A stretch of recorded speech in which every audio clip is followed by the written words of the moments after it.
The library archives were silent, save for the rhythmic turning of parchment and the soft scrape of a wooden chair against stone. Amelia Vance pushed her spectacles higher up the bridge of her nose, the movement precise and practiced. She navigated the narrow aisles, her fingers tracing the spines of leather-bound ledgers that had not been opened in decades. Dust motes danced in the shafts of afternoon light that pierced the high windows, illuminating rows of history. She pulled a heavy volume from the shelf, the binding creaking as she laid it flat on the desk. Every detail in this room was accounted for, every record filed with absolute precision. She breathed in the scent of cedar and drying ink. This was the foundation of Oakhaven, a collection of truths buried in the quiet dark. She tapped her pen against the wood, a steady, measured beat that echoed the ticking clock on the wall. Outside, the town was a blur of motion, but in here, time held its breath. Amelia focused on a single entry in the ledger, her concentration absolute, unaware that the stillness was about to break. A sudden shadow flickered across the desk, pulling Amelia away from the ledger. She stood and walked to the tall, arched window overlooking the town square.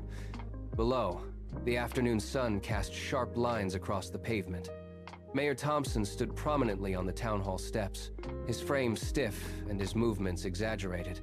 He was surrounded by a group of men who moved with an unnatural, practiced efficiency. They stood in a tight circle, their heads bowed toward one another in constant consultation. Amelia watched as the mayor gestured broadly toward the open space of the square, his hand sweeping across the grass and the benches as if he were measuring the ground for a transaction. The men nodded in unison, their expressions unreadable from this distance. One of them pointed toward the library, and the mayor shook his head, keeping the group focused on the town hall entrance. The air in the square felt heavy, charged with a purpose that stood in stark opposition to the quiet tradition of the archives. Amelia pressed her palm against the cool glass, her eyes narrowing as she tracked their movements. The scene was a performance, and the mayor was playing a part she had seen scripted many times before. Amelia stepped back from the window, the image of the town square lingering in her mind like a static burn. She returned to her desk, the heavy silence of the library now pressing against her temples. She cleared the space, pushing aside a stack of dusty records to reveal the mahogany surface beneath. Her posture shifted, the stillness of a librarian replaced by the coiled tension of a strategist. She reached into a hidden drawer, sliding out a small, portable interface unit that hummed with a faint, low-frequency vibration. Her fingers hovered over the edge of the desk, then began to move. Tap, tap, tap, tap. A rhythmic code echoed against the wood, a precise sequence that matched the pulse of a system only she could command. She was not just reading history anymore. She was calculating the variables of its destruction. The tapping accelerated, a rapid-fire cadence of keystrokes that felt like a heartbeat. Every strike was a query, every pause, a calculation. She was mapping the invisible threads that connected the mayor to the men in the square, pulling the data from the air. The library grew dim as the sun dipped behind the horizon, but at her desk, a new light began to flicker, sharp and cold, illuminating the path forward. The library walls seemed to recede. Amelia no longer saw the dusty shelves or the dim lamplight. Her focus narrowed to the cascading streams of data now flowing across her mind. She was the architect, the one who built the systems and the one who knew exactly how to dismantle them. She entered the command line. Her fingers moved with a blur of speed, executing a sequence that broke through the initial perimeter of the external target. Access granted. The screen flickered with a green glow, reflecting in her eyes. She was not a keeper of books in this moment. She was Phoenix, the digital ghost. She traced the flow of capital, watching the numbers shift and rearrange themselves into a map of greed. Every transaction was a footprint. Every offshore account was a crack in the foundation. She compiled the evidence, stacking the data points until they formed an undeniable wall of proof. She leaned back, the chair groaning under the sudden release of her tension. The town of Oakhaven was a grid of connections, and she held the master key.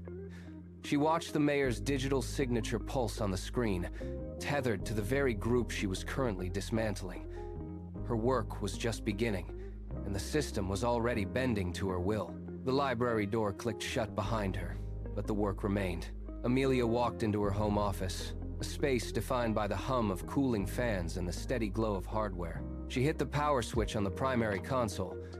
One by one, 6 monitors flickered to life, casting a stark, blue-white light across the room.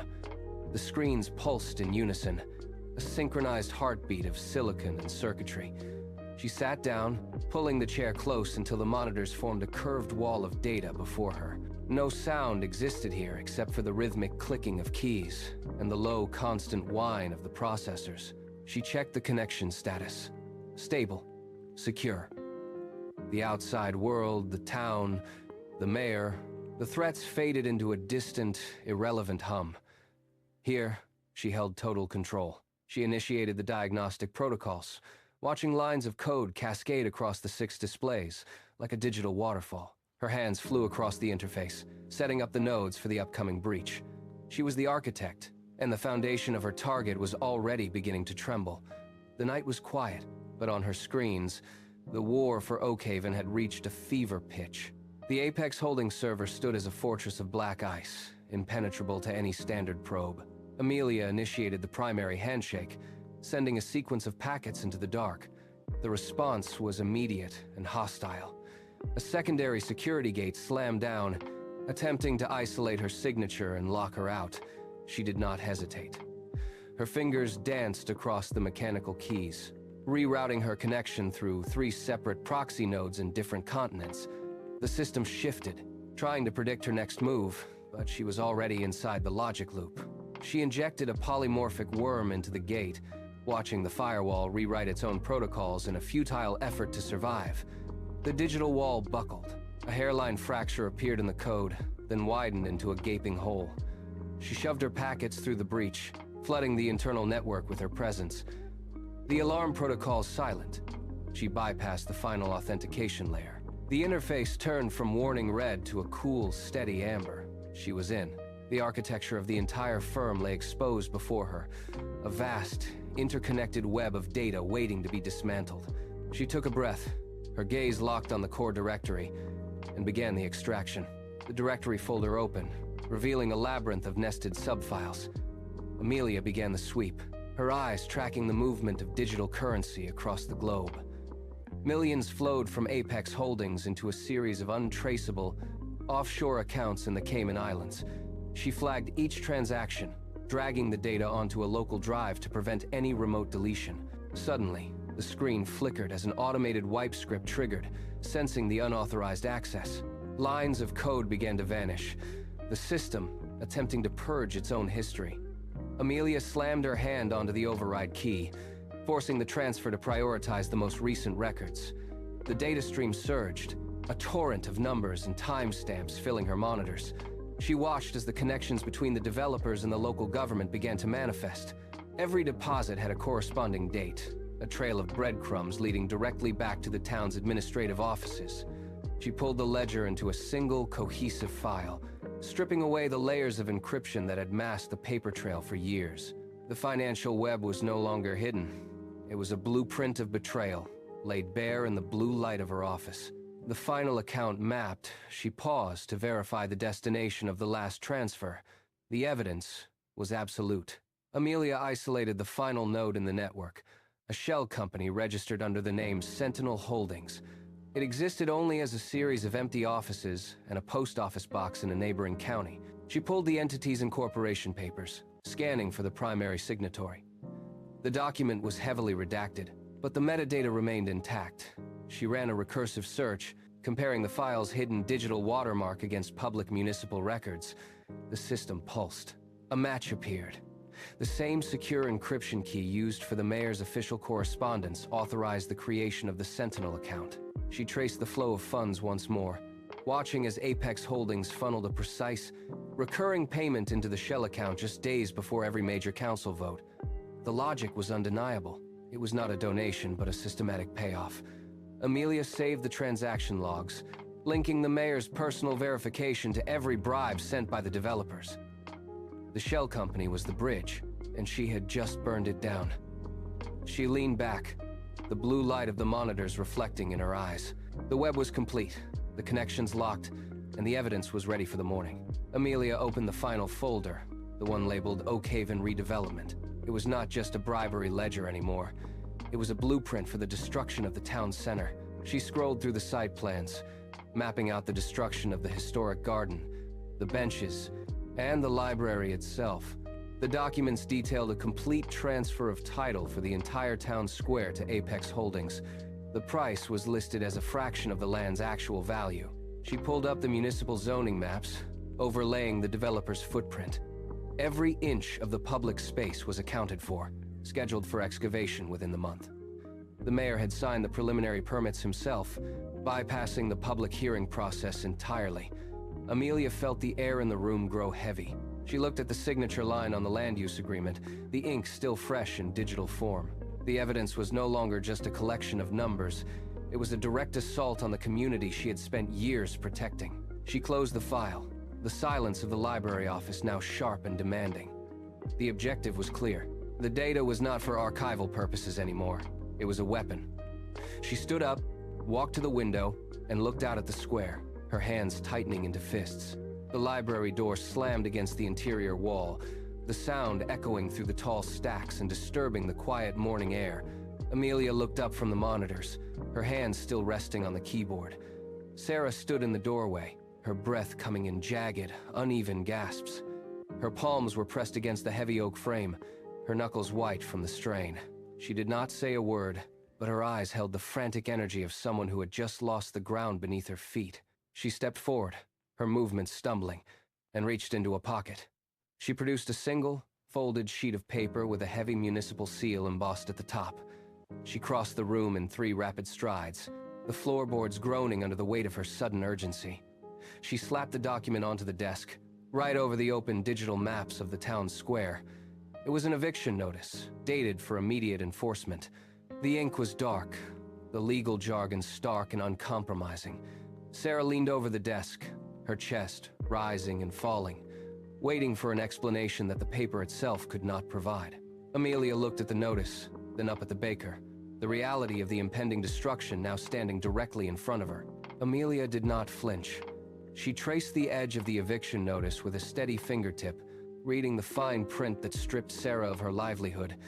The room felt smaller, the air thick with the baker's mounting panic. Sarah paced the narrow gap between the desk and the shelves, her hands trembling as she pulled at the fabric of her apron. Amelia waited, letting the silence stretch until it forced Sarah to stop moving. She reached out, placing a palm firmly on the desk to anchor the paper in place. Her gaze remained fixed on the legal text, absorbing the details of the forced closure while her mind mapped the legal loopholes buried within the municipal code. Sarah looked at her, searching for a sign of defeat, but found only a cold, precise focus. Amelia turned her head, catching Sarah's eyes with a look that silenced the tremor in the room. The frantic energy of the morning began to drain away, replaced by the weight of Amelia's measured breathing. She stood up, the chair sliding back against the floor with a sharp, controlled sound. The panic in the room had reached its peak, and now it was time to redirect that energy. Amelia looked toward the library entrance, her posture rigid, her resolve hardening into a singular, immovable purpose.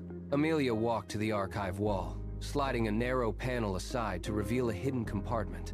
She did not look back. Her movements were fluid, devoid of hesitation. She pulled a small, metallic object from a velvet-lined slot and closed the panel with a soft, magnetic click. She returned to the desk, the drive resting heavy in her palm. The metal felt cold, a stark contrast to the stifling heat of the room. She held it out, waiting for Sarah to bridge the final distance between them. Sarah hesitated, her hand hovering in the air, the weight of the situation finally sinking in. Amelia did not lower her arm. She stepped closer, forcing the choice. When Sarah finally reached out, Amelia dropped the drive into her palm and curled the woman's fingers shut over it. The impact of the hard plastic against Sarah's skin seemed to snap her back to reality. Amelia leaned in, her voice low and devoid of any doubt. "Hold this," she said, the command cutting through the lingering tension. "It contains the truth about the square." Sarah tightened her grip, her knuckles reddening. The drive was small, but it carried the leverage to dismantle an empire. Amelia watched her, ensuring the weight of the task was understood. The deal was done. The weapon was in the right hands. Amelia did not allow Sarah to speak. She pressed a finger to her own lips, the gesture sharp and final. Sarah looked at the flash drive, then back at Amelia, her mouth opening to ask for clarity. Amelia shook her head once, a slow, deliberate motion that brooked no argument. She stepped toward the library door, her boots clicking against the hardwood floor with a steady, metronomic rhythm. She stopped and pointed toward the town hall, her hands steady and unwavering. "Go to the meeting tonight," Amelia said, her tone stripping away all room for interpretation. "Carry it with you, but keep it hidden." She watched Sarah tuck the drive into an interior pocket, the movement clumsy with nerves. Amelia reached out and straightened the woman's posture, her touch firm on the shoulders. "Do not speak," she commanded, her eyes locking onto Sarah's. "Stay silent. Watch the crowd. Wait for me to arrive." Sarah nodded, her resolve sharpening as she understood the necessity of the delay. She turned and walked toward the exit, the library door swinging shut behind her with a muted thud. Amelia stood alone in the aisle, the silence of the archives returning. She checked her watch, the ticking of the second hand marking the countdown to the confrontation. The trap was set, the components were moving into place, and the final sequence had begun. Amelia retreated to the back of the library, where the rows of books gave way to the hum of cooling fans.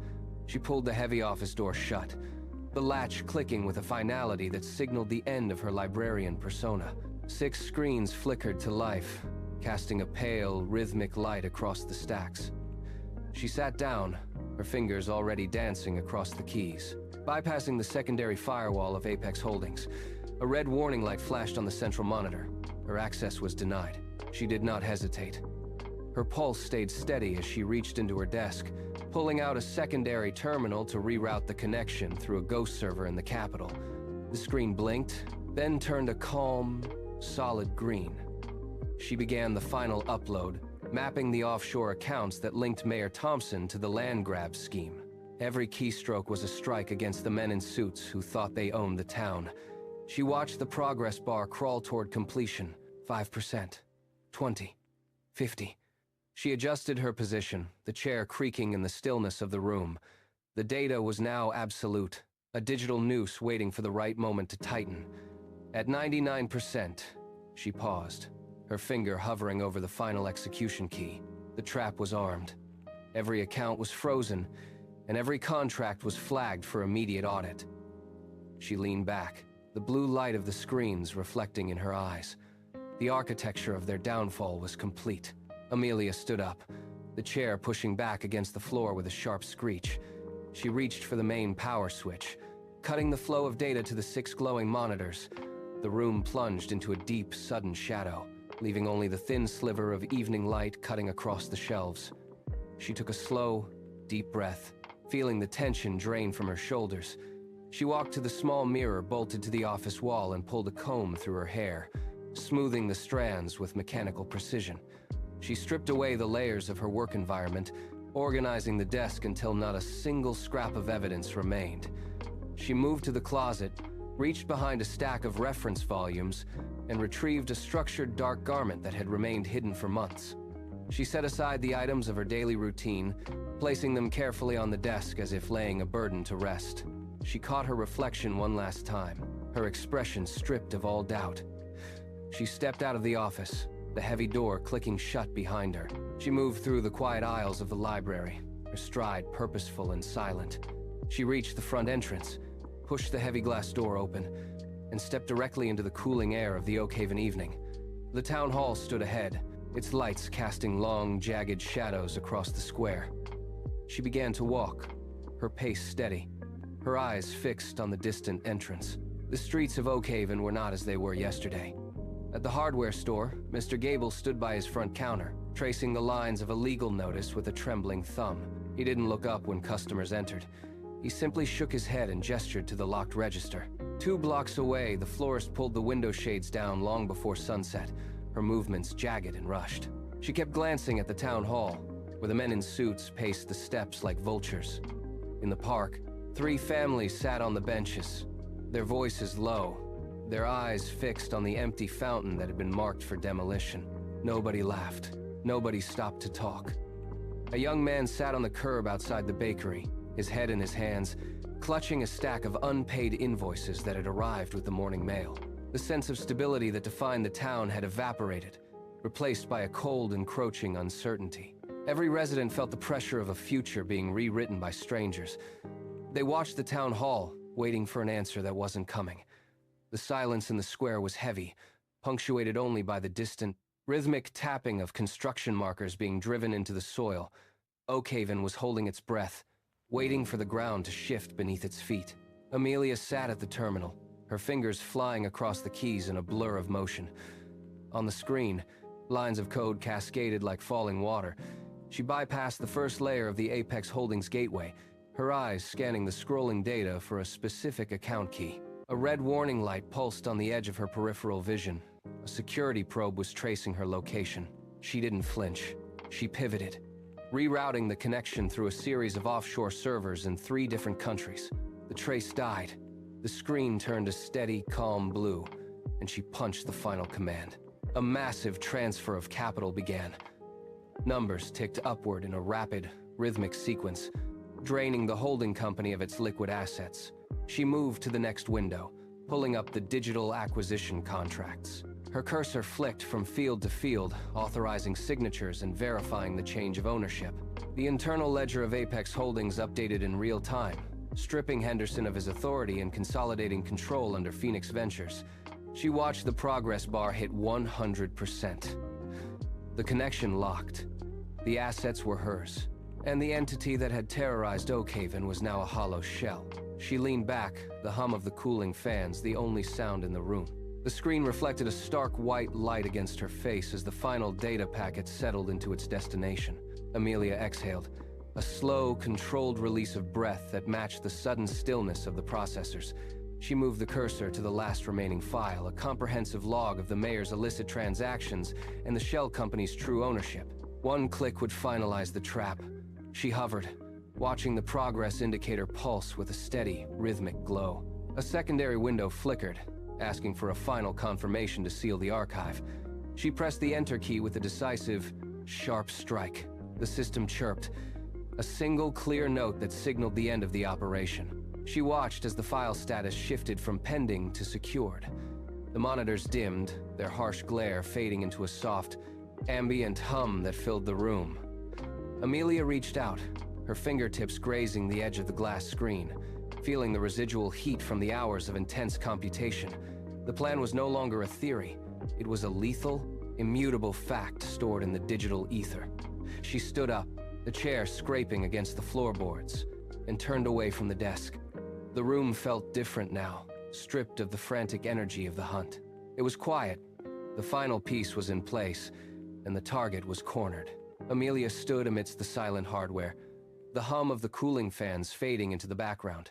She walked to the hook by the door and pulled the library work layer from her shoulders, letting it fall into a discarded heap on the floor. Beneath it, she stood taller, her movements precise and stripped of the hesitation she usually projected in public. She crossed to the mirror hanging near the archives. The reflection showed a woman whose eyes held the cold, calculated focus of a strategist. She adjusted her posture, rolling her shoulders back until the tension of the keyboard work vanished, replaced by a rigid, disciplined stillness. She ran a hand through her hair, smoothing it back, and checked the contents of her bag one final time. The secure drive was there, resting against the tablet. She did not look back at the monitors. The digital architect was gone, replaced by the woman who held the fate of Oakhaven in her hands. She stepped to the door, her boots echoing against the hardwood floor with a sharp, rhythmic cadence that signaled the end of her hiding. She reached for the handle, pushed, and stepped out into the hallway. The library was behind her now. The real work was just beginning. The heavy oak door of the library clicked shut, sealing the silence of the archives behind her.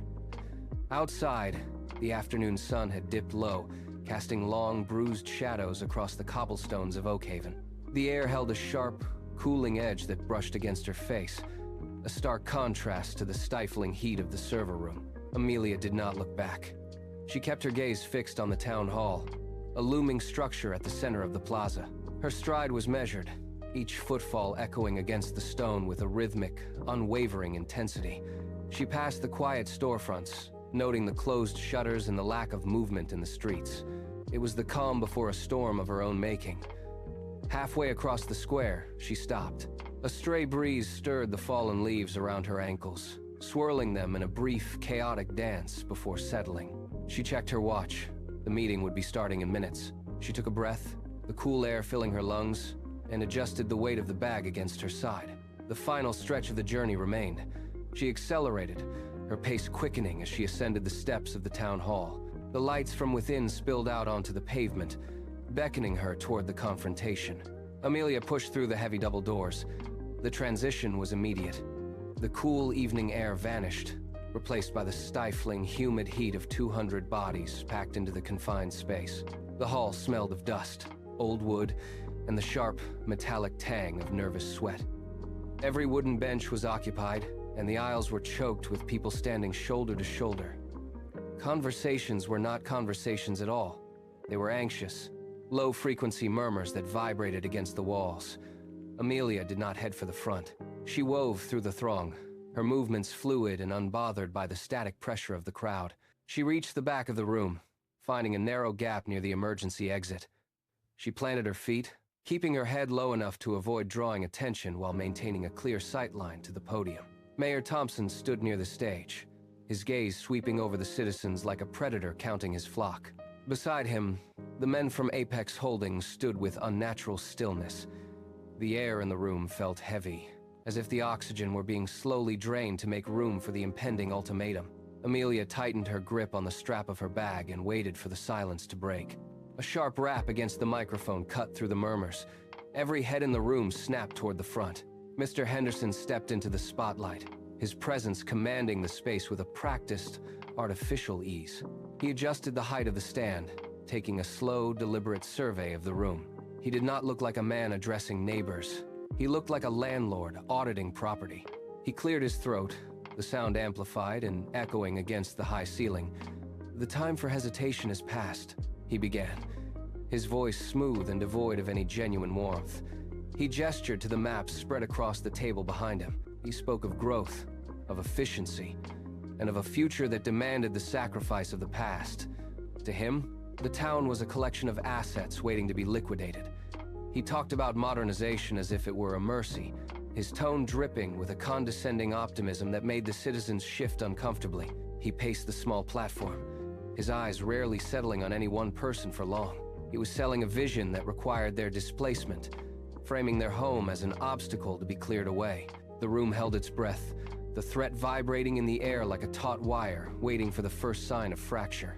Henderson tapped a remote, and a massive digital projection flickered to life behind him. It showed a skyline of jagged glass towers and sterile concrete blocks, superimposed directly over the familiar storefronts of the town square. A collective gasp rippled through the room. The murmurs rose, no longer just a background hum, but a sharp, jagged sound of protest and panic. People leaned forward, their hands gripping the back of the benches until their knuckles turned white. He pointed to the screen with a dismissive wave, describing how the library and the bakery would be razed to make way for a luxury transit hub. The air in the room grew thin. A woman near the front stood up, her voice trembling as she asked about the relocation plans. But Henderson simply looked over her head, ignoring the question as if it were an irrelevant data point. The uncertainty was absolute. Neighbors glanced at one another, eyes wide, searching for a leader who was not there. The fear was physical now, a tangible weight that pressed down on the floorboards. Henderson continued to list the demolition dates, his voice rhythmic and unbothered, while the crowd began to shrink into itself, paralyzed by the sudden, brutal reality of their displacement. The panic did not stop Henderson. It fueled him. He flicked through slides of blueprints, each one erasing another piece of Oakhaven's history. Near the back exit, Mayor Thompson leaned against the wall, his arms crossed tightly over his chest. He was not looking at the screen. He was watching the people. As the room erupted in a fresh wave of desperate protests, Thompson let a thin, sharp sneer cut across his face. He scanned the rows of chairs, his eyes lingering on the weeping and the shouting with a look of pure, calculated indifference. He adjusted his stance, his jaw set in a rigid line of absolute self-assurance. When a man stood up to challenge the timeline, Thompson simply turned his head and spat a quiet, derisive comment to his aide, never once breaking his gaze from the turmoil he had helped architect. His presence was a silent anchor for the destruction. He stood apart from the crowd, a predator observing the collapse of his own territory. He knew exactly what he was doing. He knew who would lose their homes. And as he watched the fear take root in the room, he smiled, a cold, empty motion that confirmed every suspicion that townspeople had harbored for months. The atmosphere in the meeting hall hung heavy, thick with the scent of stagnant air and rising panic. Henderson continued his lecture, his voice droning on, oblivious to the shift in the room. Then, the heavy double doors at the rear of the hall groaned as they were pushed wide. The sound was not loud, but it was absolute. It silenced the murmurs. At the back of the room, people turned their heads in unison. Amelia stepped over the threshold and into the dim light of the hall. She did not hesitate. She did not look at the mayor leaning against the wall, nor did she acknowledge the angry glares of the developers. She set her boots firmly against the floorboards and began to walk. The center aisle was long, stretching from the back doors straight to the podium. With every step, the sound of her heels hitting the wood echoed against the high ceiling, a steady, rhythmic beat that acted like a pulse in the quiet room. She kept her head forward, eyes locked on the stage ahead. The crowd parted as she moved, a ripple of movement that followed her path. The air seemed to shift around her, the cold dread replaced by a sudden, sharp curiosity. She was a singular, focused force moving through a room paralyzed by its own fear, closing the distance to the podium one measured step at a time. Amelia reached the base of the stage and climbed the 3 wooden steps in one fluid motion. Mr. Henderson stood at the podium. His notes spread wide, and he moved to block her path, his hand raised to signal the security team. Amelia did not stop. She stepped into his personal space, forcing him to take a half step back to maintain his balance. She reached the microphone, her hands steady, and pushed his documents aside with a sharp, decisive flick of her wrist. Henderson opened his mouth to protest, but the silence she brought with her was absolute. He faltered, his hands hovering over the wood as he realized he had lost the center of the room. Amelia drew a tablet from her bag and set it on the podium surface with a firm, audible click. She ignored the mayor, who was now pushing off the back wall to get a better look. She tapped the screen, her fingers moving with the precision of a surgeon. The light from the tablet reflected in her eyes as she scanned the interface, confirming the connection. She looked up, her gaze pinning Henderson to the spot, and she waited for the room to settle into a state of total, breathless expectation. The confrontation had begun, and she was already in command. Amelia pressed a final sequence on the tablet screen. A sharp hum emanated from the projector mounted above the rafters, and a thick, blue beam of light sliced through the dusty air of the meeting hall. It traveled across the heads of the crowd, landing with a sudden, blinding intensity on the wooden wall behind the podium. The surface flickered and stabilized. A live, cascading stream of financial data scrolled across the wall, glowing in white and amber digits. It was not a simple presentation. It was a real-time feed of the global stock exchange. Lines of code and complex trade logs raced downward, shifting in rapid, rhythmic patterns that defied easy reading.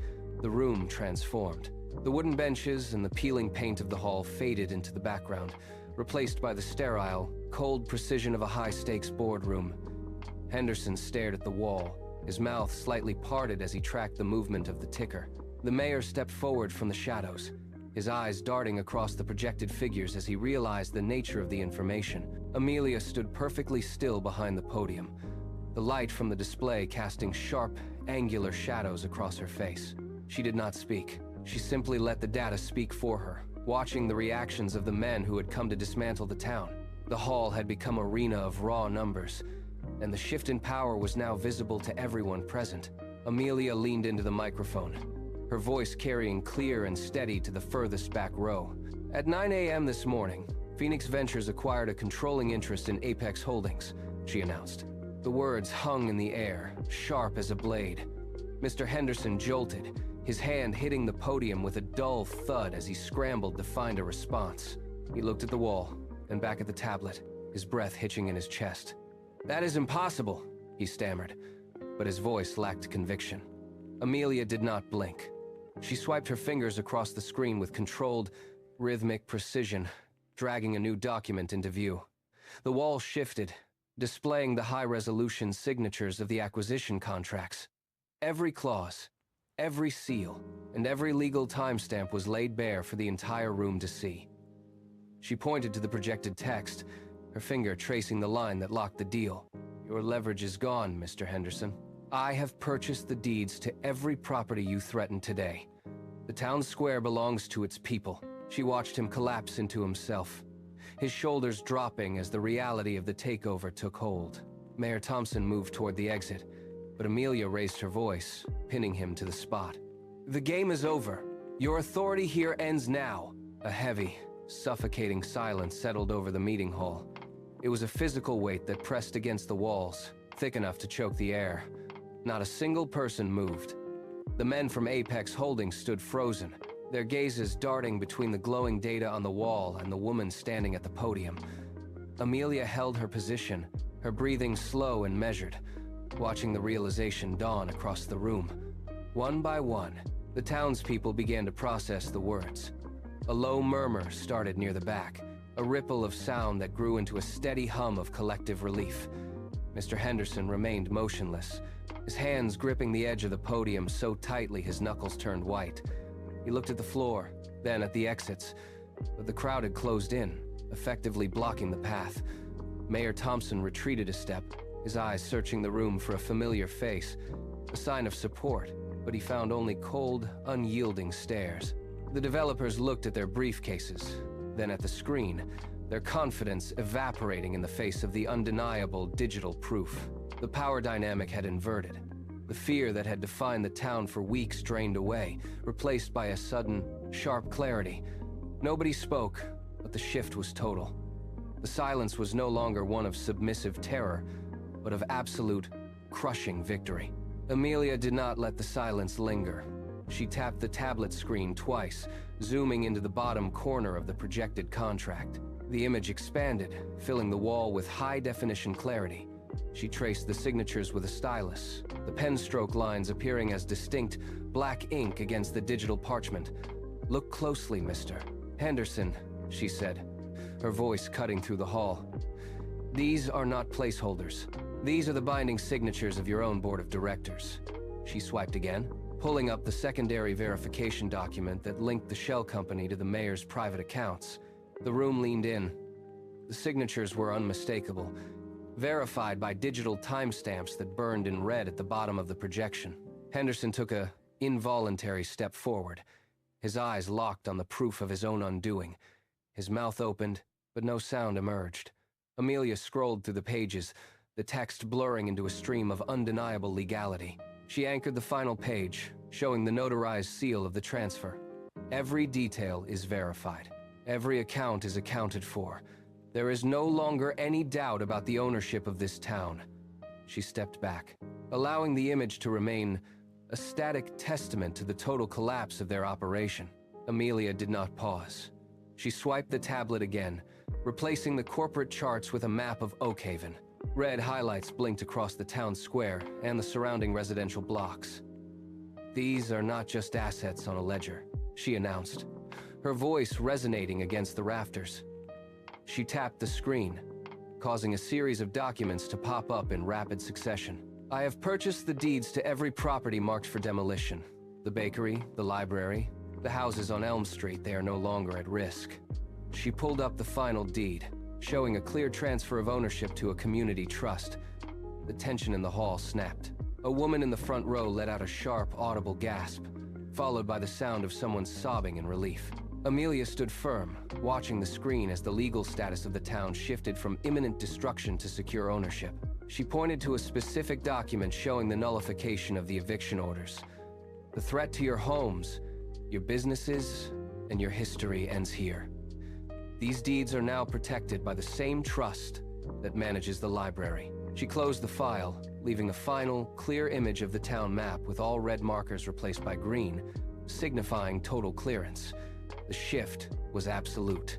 The eviction notices were now nothing more than worthless paper. Mr. Henderson stood frozen at the podium. His hands hovered over the wood, no longer gripping the edges, but trembling with a visible, erratic rhythm. He looked at the projection, then back to the crowd, his face drained of all color. The arrogance that had defined his presence an hour ago had evaporated, replaced by a slack-jawed disorientation. He tried to speak, his lips parting to issue a rebuttal, but the words caught in his throat. He looked toward his colleagues seeking support, but they were already gathering their files in a frantic, disorganized scramble. Henderson stumbled back, his heel catching on the edge of the floorboards. He swayed, arms windmilling to find balance, and finally collided with the heavy velvet curtain behind the stage. The impact muffled his retreat. He pushed himself upright, his breathing becoming shallow and audible in the sudden hush of the hall. Every movement was jagged, uncoordinated, and desperate. He looked down at the floor, unable to meet the eyes of the townspeople who now stood in silence. His career, his reputation, and the entire project he had spent months building had collapsed into nothing. He was no longer the man in charge of Oakhaven's future. He was a man waiting for a door to open so he could disappear. Mayor Thompson remained near the sidewall, his gaze darting between the empty podium and the rows of townspeople. He stepped forward, mouth tight, attempting to regain the authority he had wielded for years. He ignored the retreating developers and fixed his eyes on the screen, searching for a flaw in the data, a loophole, anything to regain his footing. But the numbers remained constant. The evidence of his bribery was displayed for everyone to see. He moved toward the stage, his pace uneven, and slammed a hand onto the front row of the chairs to steady himself. The wood groaned under the pressure. He looked up, expecting the usual silence of a compliant audience, but found only cold, steady stares. The realization hit him with the force of a physical blow. There would be no secret deal tonight.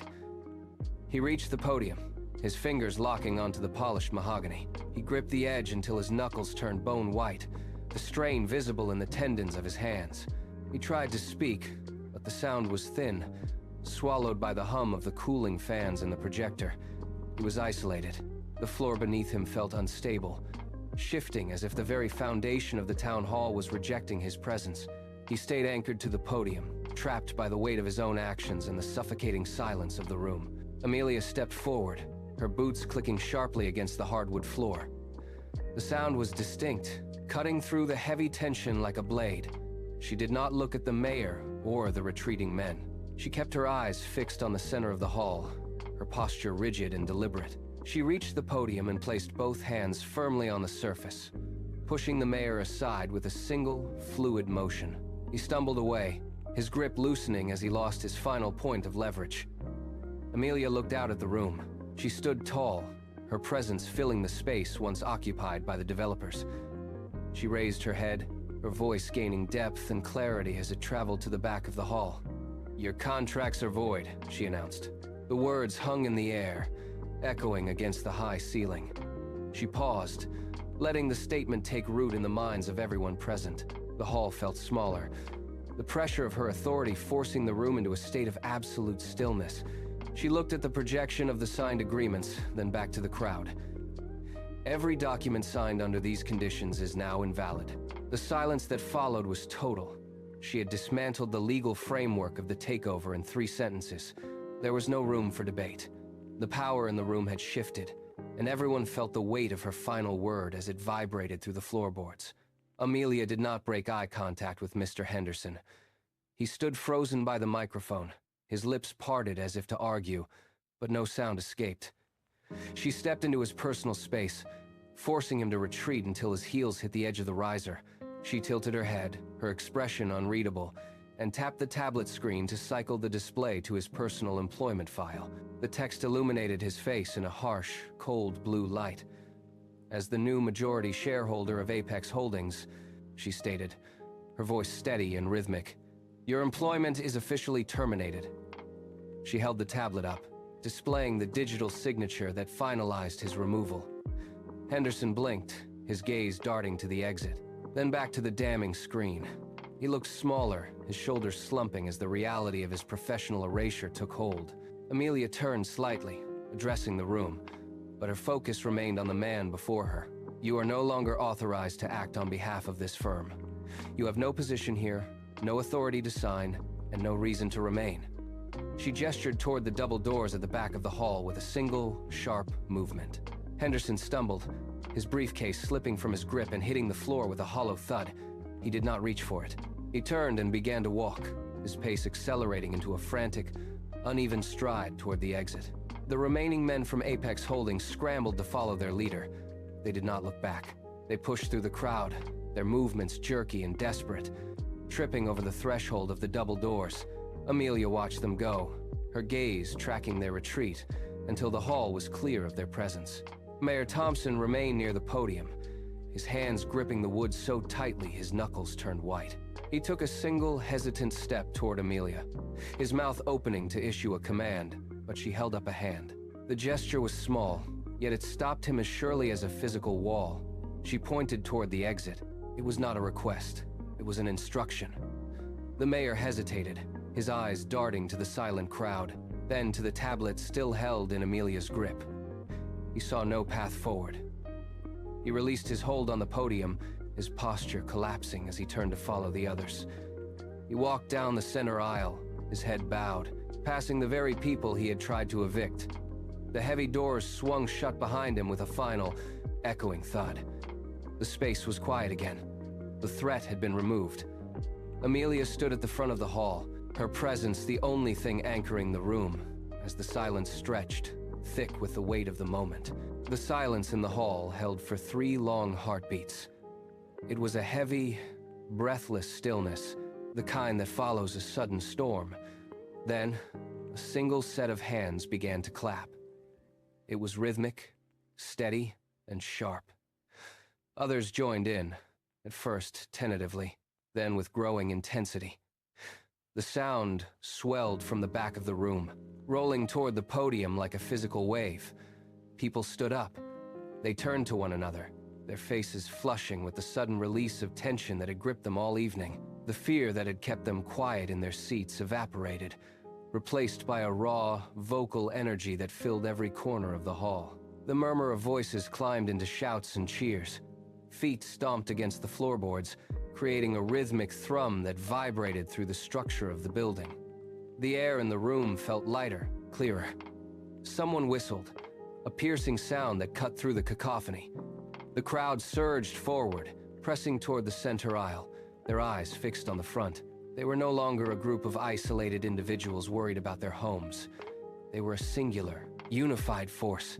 The relief was palpable, visible in the way they moved, the way they gripped each other's arms, and the way the entire room shook with the collective sound of their triumph. The cheering continued, a wall of sound that vibrated in the lungs of everyone present. Through the dense press of people, Sarah pushed forward. She ignored the elbows and the shifting bodies, her eyes fixed solely on the figure standing at the podium. She shoved past a man leaning against a chair and ducked under a raised arm, closing the distance between herself and the front of the hall. Amelia remained still, watching the room, her hands resting on the edge of the wooden surface. Sarah reached the aisle, took a breath, and broke into a run. She covered the last few yards in seconds. She stopped directly in front of Amelia and reached out, wrapping her arms around the digital architect in a fierce, tight grip. Amelia stiffened for a split second, then returned the pressure, leaning into the contact.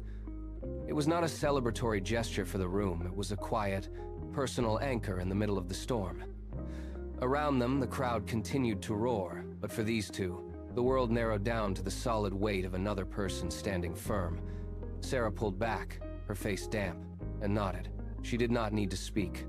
The flash drive she had carried, the eviction notice she had feared, and the victory they had secured were all spoken for in that single, physical connection. Mr. Henderson looked at the wall, then at the tablet, then back at the crowd. The professional mask he had worn all evening cracked. He turned to his associates, his face drained of color, and barked a sharp, frantic order. They didn't wait for a second instruction. They scrambled toward the side door, pushing against the flow of the cheering townspeople. A briefcase hit the floor with a heavy thud, sliding across the polished wood, but no one reached back to retrieve it. Another man tripped over a chair leg, scrambled to his feet without looking back, and kept running. The developers were no longer the architects of the future. They were intruders, fleeing a space that no longer belonged to them. They shoved past the exit doors, their movements jagged and uncoordinated. Behind them, the briefcases remained scattered on the floor like discarded husks of their failed ambitions. They did not pause at the town hall steps. They did not look back at the glass towers that would never be built. They moved with the frantic energy of men who knew their leverage had completely vanished. They hit the pavement outside and disappeared into the shadows of the street, leaving the doors swinging wide behind them. The hall was finally theirs again. Mayor Thompson remained at the edge of the stage, his fingers still gripping the wooden railing. He looked left, then right, seeking the familiar faces of his council members, but they had turned their chairs toward the center aisle. He was alone. The silence around him was heavier than the noise that had preceded it. He reached out to adjust his collar, then stopped, his hand dropping to his side. His gaze drifted to the floor, avoiding the eyes of the people he had sold out. He shifted his weight, his heels clicking against the stage, a hollow sound that carried across the hushed room. He took a single, hesitant step backward. No one stopped him. No one even acknowledged his existence. He was a ghost in his own hall. He turned, his movements stiff and uncoordinated, and began to walk toward the side exit. He kept his head low, navigating the gaps between the rows of chairs. He reached the heavy door, pushed it open, and slipped into the darkness of the hallway. He did not look back at the room that had once been his seat of power. He kept walking, his footsteps fading into the distance, leaving the town hall to the people he had tried to dismantle. The heavy doors swung shut, sealing out the noise of the departing men. Silence pooled in the hall, thick and electric. Amelia stood at the podium, her hands resting calmly on the tablet that had dismantled an empire. She looked out over the rows of chairs. For a long moment, nobody moved. Then, the sound of a chair scraping against the floor broke the tension. Sarah stood up. She did not clap at first. She simply stared at the screen, then at Amelia, her expression shifting from disbelief to clarity. One by one, the people in the front row followed, then the middle, then the back. The movement rippled through the room like a wave. The sound of hundreds of people rising at once filled the space, a rhythmic, heavy thrum of boots and wood. Finally, the applause began. It started as a sparse patter and swelled into a roar that rattled the windows. Amelia did not bow. She did not smile for the cameras. She stood perfectly still, her gaze sweeping across the faces of the people she had protected. The energy in the room was absolute, a physical force pressing against the walls.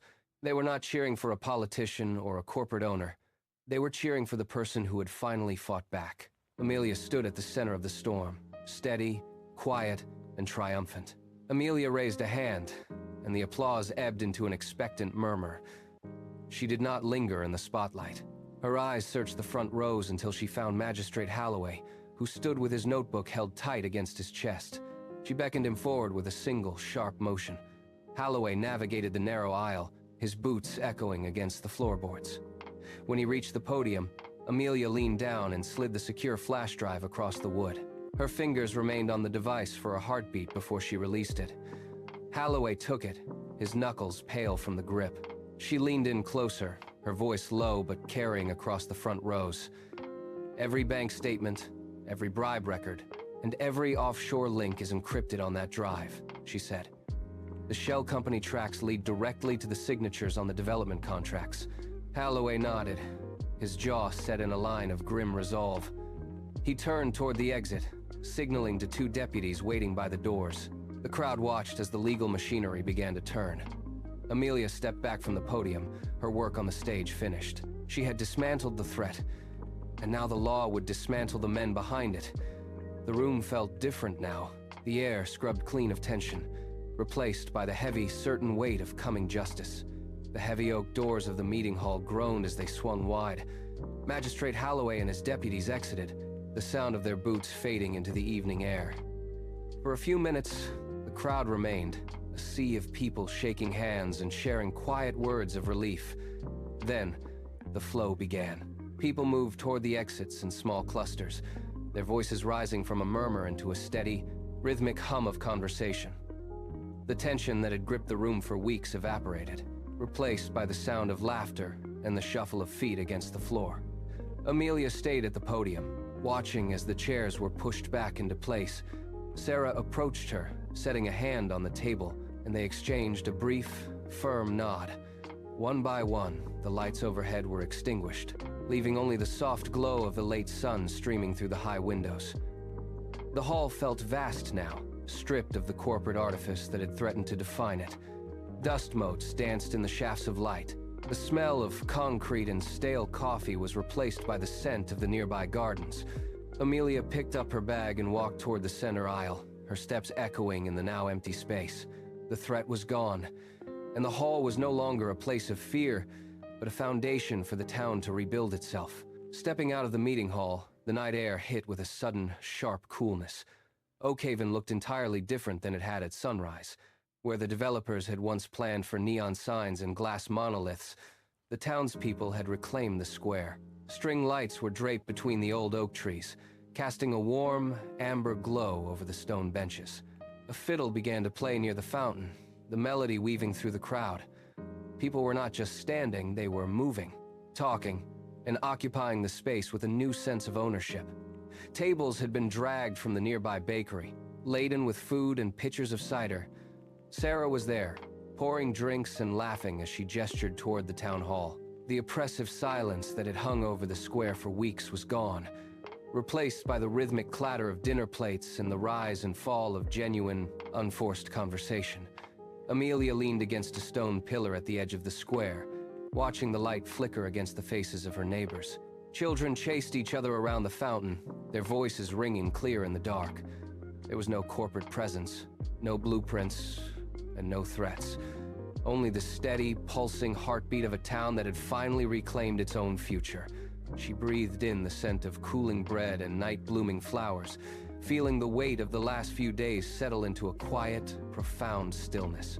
Amelia pushed away from the stone pillar and took a slow, deliberate walk toward the perimeter of the square. Every step felt lighter than the last. She passed a discarded wooden post, once meant for a developer advertisement, now lying face down in the grass. She did not stop to look at it.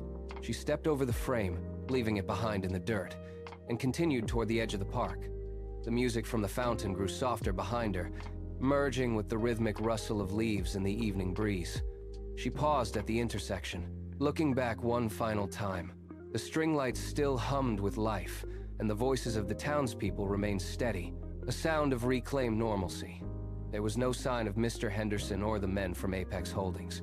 The boardrooms and the threats had been dismantled, replaced by the simple reality of a park that belonged to those who lived there. Amelia turned her back on the square and started the walk toward her house. The pavement beneath her boots was familiar and firm. She reached into her bag, touched the cool plastic of her tablet, and felt the finality of the day. The town was safe. She kept walking, her pace steady, moving into the quiet shadows of the residential streets as the distant laughter of Oakhaven faded into the night. Months had folded into the calendar, leaving the tension of the developer crisis as a fading memory. The library, once a quiet repository for dusty records, had undergone a structural shift. The front reading room now hosted a permanent community development hub. Where tables once held only individual study materials, they were now covered in town maps, project timelines, and stacks of local proposals. Every morning, the doors opened to a steady stream of residents. They gathered in groups, debating irrigation improvements for the public garden or coordinating the restoration of the older district blocks. The air inside the archives no longer smelled of stagnant paper, but of fresh ink and progress. Amelia watched from the service desk as a group of students leaned over a blueprint, their fingers tracing the lines of the same square they had fought to preserve. A whiteboard stood near the entrance, marked with a growing list of completed town initiatives. The space functioned as the lungs of Oakhaven, breathing life into ideas that had been suppressed for years. No one checked the clock for threats. No one scanned the perimeter for outsiders. The library had become the grounding wire for the entire community, proving that the victory was not just in the legal acquisition, but in the sustained commitment to the land and each other. 3 blocks away from the library, the bakery was a study in constant motion. The front door opened and closed with a rhythmic metallic chime, marking the arrival of another customer. Sarah stood behind the counter, her hands moving with practiced speed as she packed fresh loaves into paper bags. The air was thick with the scent of toasted grains and yeast. A line of residents stretched back to the window, their voices filling the space with talk of the day's tasks. There was no hesitation in the transactions. Currency exchanged hands, and logs were updated in the ledger kept beside the oven. The ovens were never cold. Sarah pulled a heavy tray of rolls from the heat, the steam rising to fog the front glass. She wiped the surface clean and immediately reached for the next batch. The shelves, once prone to emptiness during the height of the developer pressure, now groaned under the weight of daily production. Every sale was a marker of the town's autonomy. Outside, the morning sun hit the storefront, illuminating the sign that hung steady above the entrance.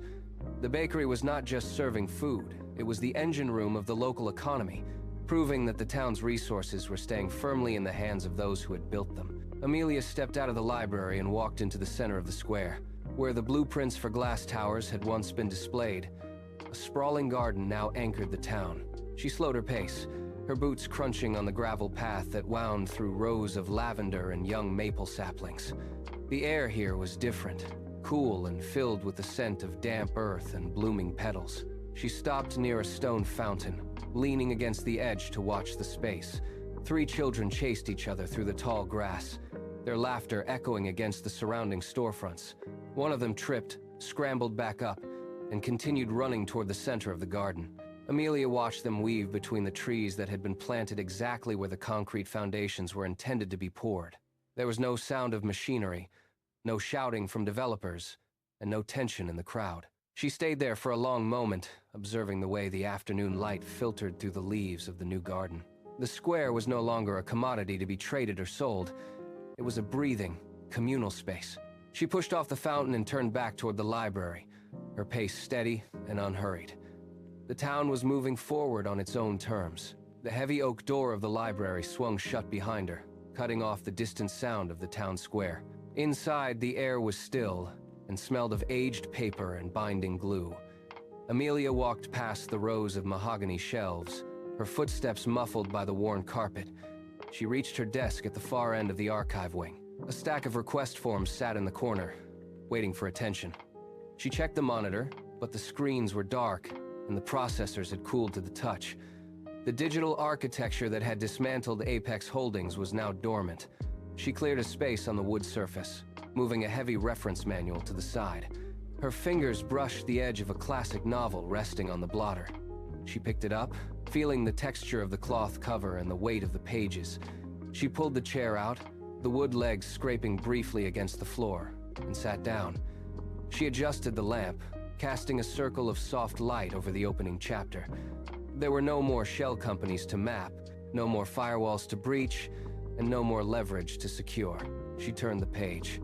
The silence of the library was absolute, a quiet she had fought to protect, and now it was hers to keep. The sun dipped lower, casting long amber shadows across the library floor. Amelia traced a line of text on the page, the rhythm of her breathing matching the slow ticking of the archive clock. She looked up, her gaze drifting toward the window. Outside, the street lamps of Oakhaven flickered to life, one by one, illuminating the path home for the residents. There was no movement of corporate vehicles, no hurried consultations, and no threat of displacement. She watched a neighbor walk past, stopping briefly to admire the garden that now occupied the center of the square. The town was functioning, predictable, and entirely its own. She shifted the book, the paper, rustling in the quiet expanse of the room. A soft light caught the corner of her lips, turning into a smile. She had operated in the shadows for so long, manipulating data and dismantling power structures. But the result was this: a town that did not know the bullet it had dodged. The quietest voice in Oakhaven had spoken, and the town was safe. She turned the page, the sound sharp and deliberate in the stillness, and began to read. If this story reminded you that real power is in the work, please like and subscribe to Midnight Confessions. We tell stories of people underestimated, who came back stronger. The quiet ones are always watching, and we never forget.